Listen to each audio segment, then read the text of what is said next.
Agora, vamos lá. Até para você fazer afirmativas, você tem que fundamentar, né? Então, olha só uma colocação.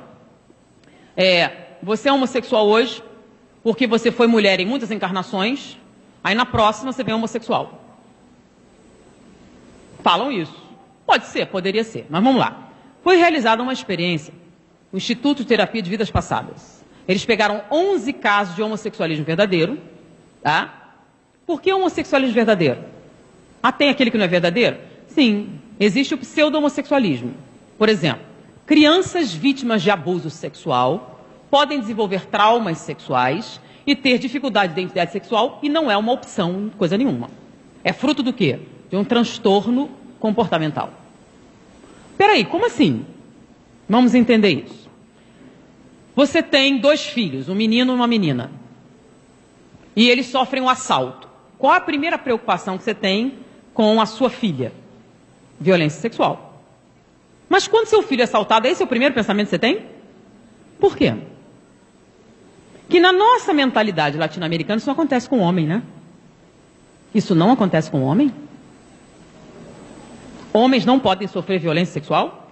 Mas olha só o que acontece. Se uma menina for violentada, a sociedade assimila isso com uma certa facilidade. Por quê?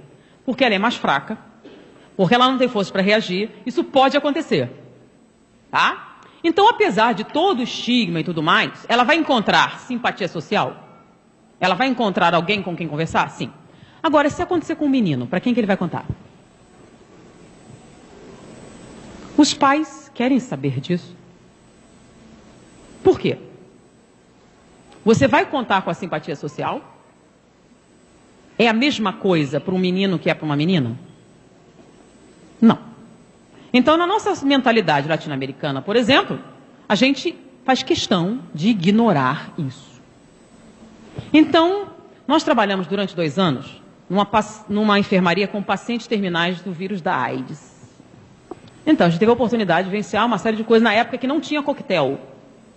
Tá? Então, você encontrava sarcoma de cápsula disseminado, uma série de situações que hoje não existem quase, porque os antivirais conseguem controlar isso. Então, lá a gente travou contato com algumas coisas interessantes, né? Então, num leito estava um predador sexual. O que é isso? Um pedófilo. E esse pedófilo disse que a idade ideal para se iniciar uma criança no homossexualismo é entre 8 e 9 anos de idade. Aí disse, por que especificamente essa idade? Vamos lá, ele está morrendo, não tinha por que mentir. Então ele disse o seguinte, se você pega, por que não antes? Antes a criança não tem noção, pode contar aos pais, você pode ser pego. Por que não depois? Depois a criança reage e numa reação você pode ser pego. Entre 8 e 9 anos é a idade ideal. Por quê? Porque ele já tem vergonha de contar, mas não tem força para reagir. Então isso é uma opção sexual normal? Essa criança fez uma opção e ele descreveu como é que fazia. Além da violência física, existe a violência psicológica. Porque ele seduz a criança e diz que a culpa é dela. Foi ela que o atraiu. Então essa criança vai lidar como com essa situação? Então você vai me dizer que essa criança fez uma opção. Não. Então nem todas as situações são a mesma situação. Então nesse caso especificamente, é um problema de identidade sexual? Tá? Só que a gente aqui, enquanto outras sociedades se preocupam com a pedofilia, a gente finge que não existe. Não é verdade? A gente finge. Parece que não tem no Brasil essas coisas. Não tem no Brasil essas coisas? Então, 2 deles. Um era professor primário num colégio e o outro era professor de natação num clube. E existe uma sociedade aqui com uma certa até independência no país. Porque a gente não tem uma repressão direta e constante no nosso país. Por quê? Porque a gente finge que isso não existe. Entenderam a diferença de opção sexual e de violência sexual? Agora, uma criança que sofre esse tipo de violência, tá? Lida com isso como?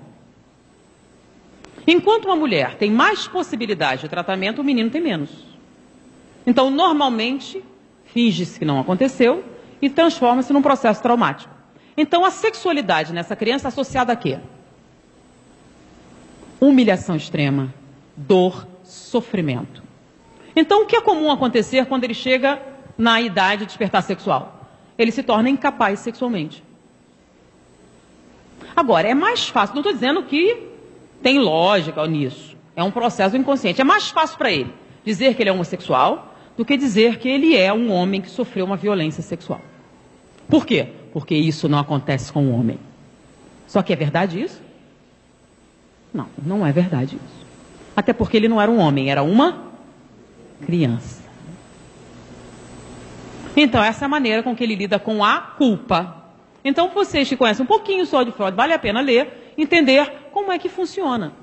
Não tem lógica exatamente. É um processo o quê? Traumático. Então, ele é um homossexual por opção, por identidade, por desejo, por inclinação. Então, não, normalmente eles são o quê? Assexuados.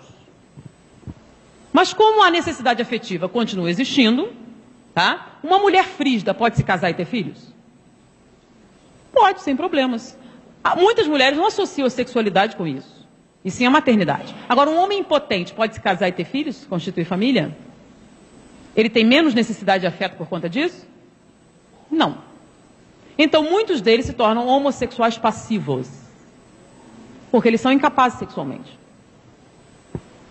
Tá? Então, não tem nada a ver com inclinação, identidade, nada disso. Mas a gente prefere ignorar totalmente esse aspecto e se concentrar numa coisa bem menor.